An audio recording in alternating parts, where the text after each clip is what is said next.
Si l'on étudie un petit peu la physique quantique, on s'aperçoit qu'on est dans un univers actuellement en dessous de la vitesse de la lumière de 300 000 km par seconde. Si on dépasse cette vitesse-là, on sera dans un univers au-delà de 300 000 km par seconde. Et les mathématiciens nous disent que si on atteint cette vitesse et que si on la dépasse, eh bien on sera dans un univers où le temps n'existera plus, il sera plus linéaire, il n'y aura plus de passé, de présent et de futur. Alors les médiums rejoignent un petit peu cet univers supralumineux lorsqu'ils nous disent qu'ils ont des informations aussi du passé, du présent et du futur. Ils ont des précognitions, des rétrocognitions, ils ont des visualisations, des flashs, ils reçoivent des messages en clairaudience, ils reçoivent des messages en clairvoyance, et ils ont aussi cette faculté télépathique avec des entités qui viennent se présenter. Alors il y a quand même un parallèle très intéressant à faire par le biais de cette physique quantique.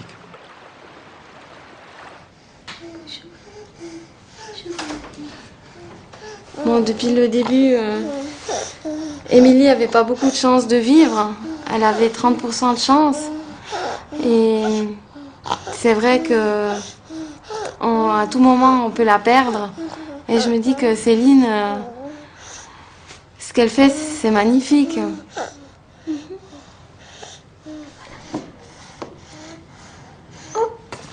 Oui, bravo. On fait la guérison? Ouais.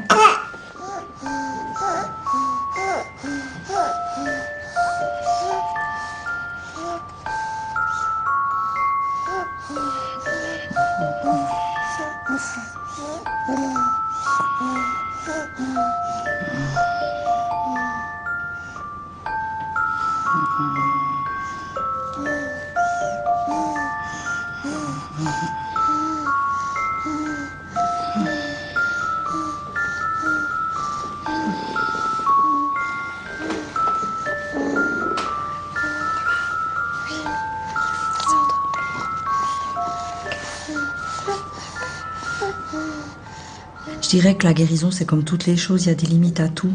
Il y a beaucoup de facteurs. Il n'y a pas que le monde spirituel qui lui est tout prêt à donner. Il y a si le médium il a fait une bonne connexion. Il y a si la personne elle peut recevoir à ce moment-là.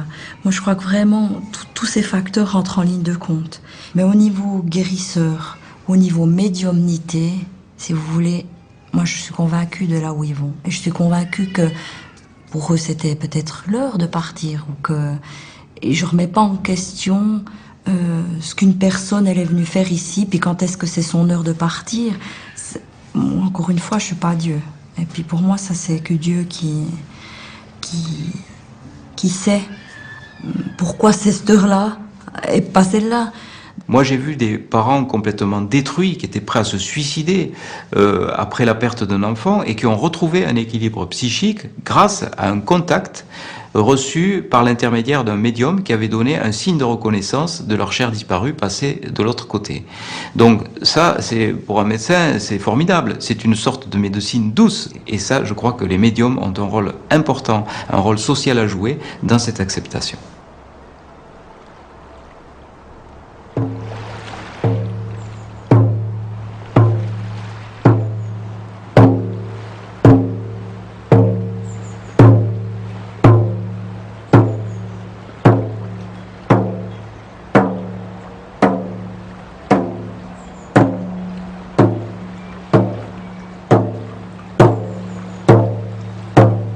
This flower, for me, represents a bright star. And Celine, your spirit name is Bright Star. I am so privileged to give you this name.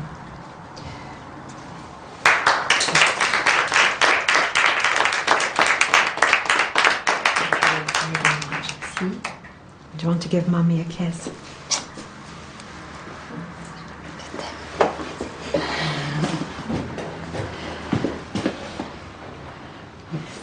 And I think it was perhaps 14 years ago that I met Celine, and it was a pleasure for me to watch her grow and to see her become a medium.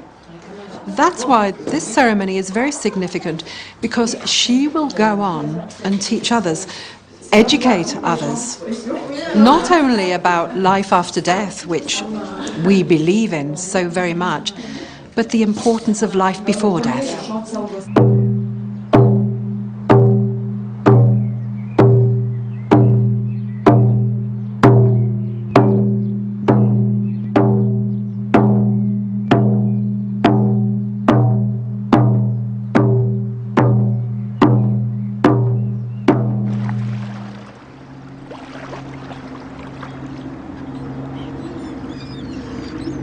Il n'existera probablement jamais de preuve irréfutable d'une vie après la mort.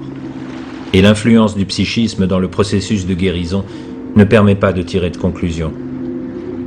Même si de plus en plus de scientifiques ouvrent le champ des possibles au paranormal, l'étudier reste un véritable défi. Le mystère demeure et nous laisse libre d'y croire ou pas. Pourtant, si nous imaginions que notre monde s'étend au-delà du visible et du matériel, si nous partions du principe que nos vies ne sont qu'une petite étape de notre destinée, si nous écoutions les chuchotements de nos morts, si nous acceptions l'idée d'être aidés par le monde spirituel, alors nous saurions certainement réenchanter le monde, préserver notre planète et donner davantage de sens à chaque instant présent.